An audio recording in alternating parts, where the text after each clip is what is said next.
عذرخواهی میکنم از اینکه این ویدیو قطع شد. حجم رممون پایین بود، قطع شد ویدیو.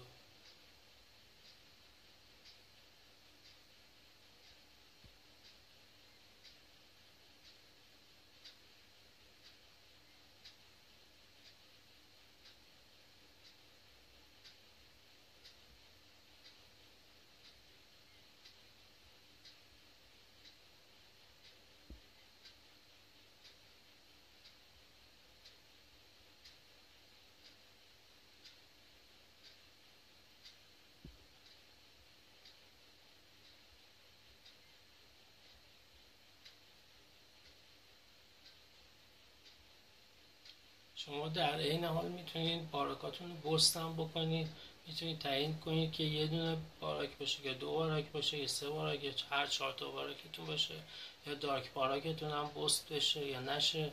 تمام اینا رو تو گزینه‌هاش میتونید تیک بزنید یا نزنید. من الان هیروهامو هیچ کدوم تیک نزدم که توی اتک بهم کمک بکنه.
نیروها رو هم سعی میکنه تا جایی که بتونه تقسیم بندی بین باراکا بکنه که تقریبا زبانی که براتون در میاد، برای خود برنامه در میاد که اتک بکنه تقریبا یکیشه. یعنی تمام نیروها رو بار رو دوش یه باراک نمیذاره که اکثرا یه باراک بسازه یه باراک دیگه خالی باشه، همه رو تقسیم بندی میکنه. اگر حتی اون باراکتون هم مثلا 50 تا ظرفیت داشته باشه، اون یکی 75 تا، بازم وسط کار دوباره چک میکنه تو ترینینگ سربازهاتون دوباره خودش تصمیم.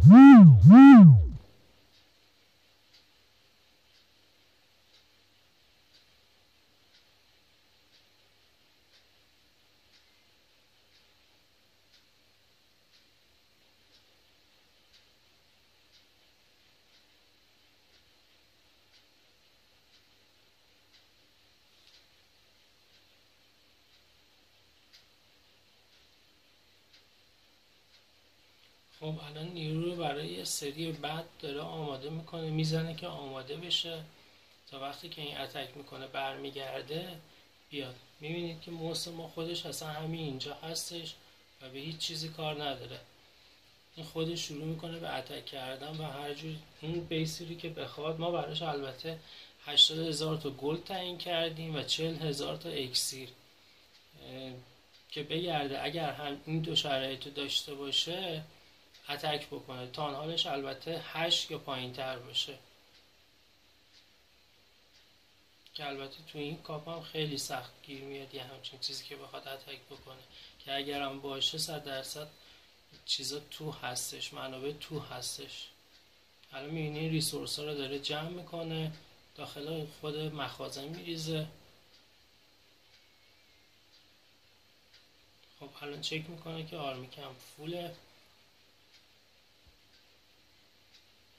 و باید بره الان برای اتک خودش. همین نیرو رو آماده میکنه برای حمله بعدی.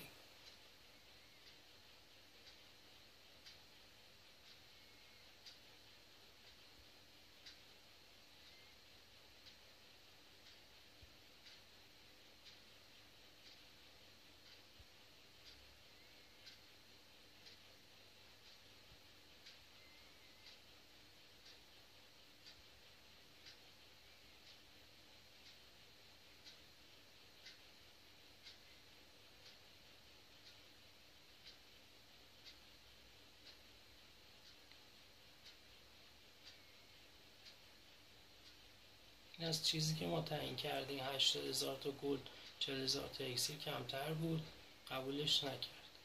این الان چون 80,000 تا رو داره 40,000 تا اکسیر هم داره به این اتک میکنه. الان ببینید نحوه نیرو پخش کردنش چجوریه.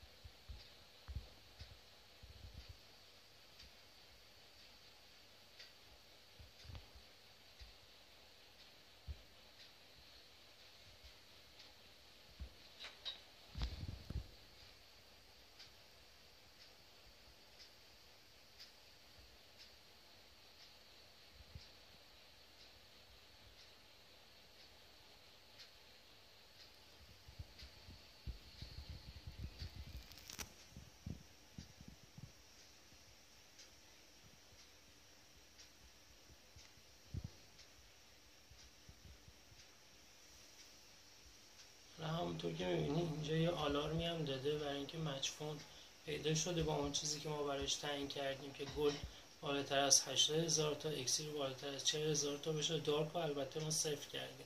البته این 702 تا داشت. خودش اتومات اینجا اگزیت کرد، خودش اومد بیرون و ادامه کار. من دوباره نیاز به هیچی نیست. مثلا موسم الان اینجاست و خودتون میبینید شروع میکنه به جمع کردن منابع، دوباره نیروها رو آموزش میده، خودش دوباره شروع میکنه به اینکه اتک بکنه بعد از اینکه نیروها ساخته شد.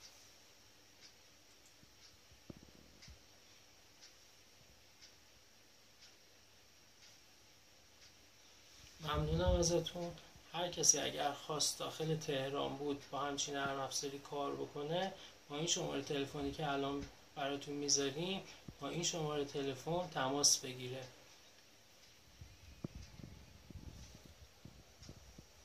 0919 629 0561 یه پیامک بفرستین کافیه، باهاتون تماس گرفته میشه و قیمت این نرم افزار با نصبش در محل 100,000 تومان هستش.